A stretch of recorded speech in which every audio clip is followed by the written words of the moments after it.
Bismillahirrahmanirrahim. Sa gunaban to na ipamando ko sal kanu pembatianu tau sa kanun daw damon kagadamin pun sa kinatulog. Niaba ini pamando no Rasulullah sallallahu alaihi wasallam sal kita no.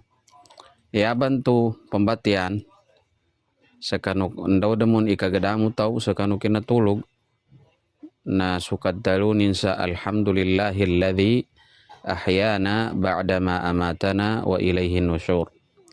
Alhamdulillahilladzi ahyana ba'dama amatana wa ilaihin nusyur.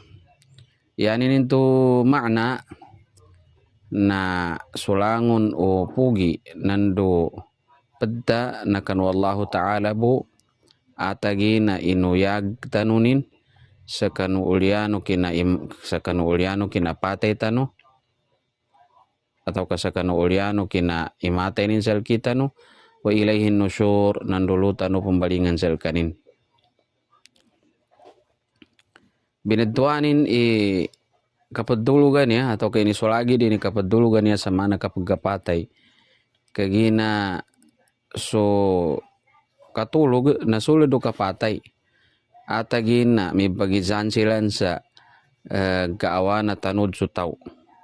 Gaawa na tanud sutaw. Nalabit sa hadith, bintalo no Rasulullah sallallahu alaihi wasallam, isog kapag katulog na sulod o kapatay. Kaya na kami ito na niyaba batiano taw sa andaw damon ikagadamin pun sa kanong kinatulogin. Assalamualaikum warahmatullah.